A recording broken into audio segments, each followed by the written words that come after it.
Kaixo, ongi etorriak, esferaren volumenaren formula ez dut oraindik jarri. Egingo dudana izango da, azaldu nola aurkitu daiteke formula. Eta gero, formula jakinda oso azkar kalkulatu daiteke volumena.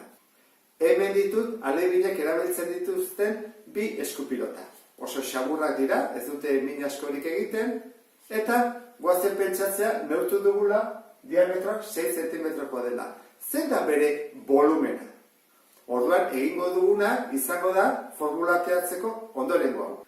Pilota hau sartzen badut urez betetako zilindro batean, ze gertatuko da? Ura ateara egingo dela, ezta? Orduan, goazen pentsatzea sartzen dugula. Pilota barruan sartzen denean, ikusi dugu bezala, ura atea egiten da. Gero, pilota ateatzen badugu, zenbat ur geldituko da hemen? Zenbat da gelditzen dena? Hoi da, galdera. Gelditzen da, eren bat. Gelditu badin bada, eren bat, zer esan nahi du? Pilotak bi eren okupatu duela. Orduan, da, zilindro honen bi eren. Eta hori nola kalkulatuko dugu horrela. Volumena berdin, bi eren zilindroaren volumena. Zilindroaren volumena zein da? Azalera, bider altuera. Orain, zein da zilindroaren azalera? Oinaren azalera. Badakizue ze forma dena, ezta? Zirkulo batena, oida, pi, R berbi.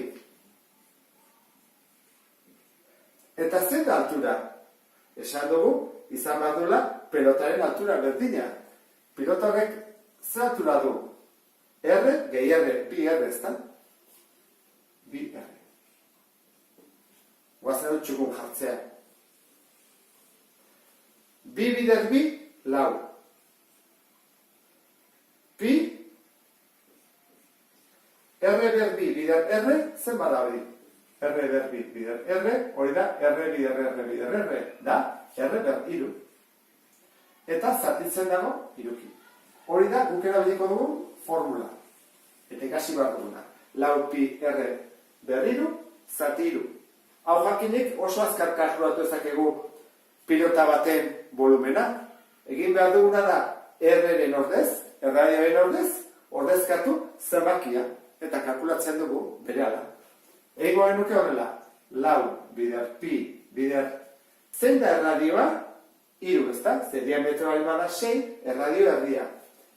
Iru berriru, zati iru.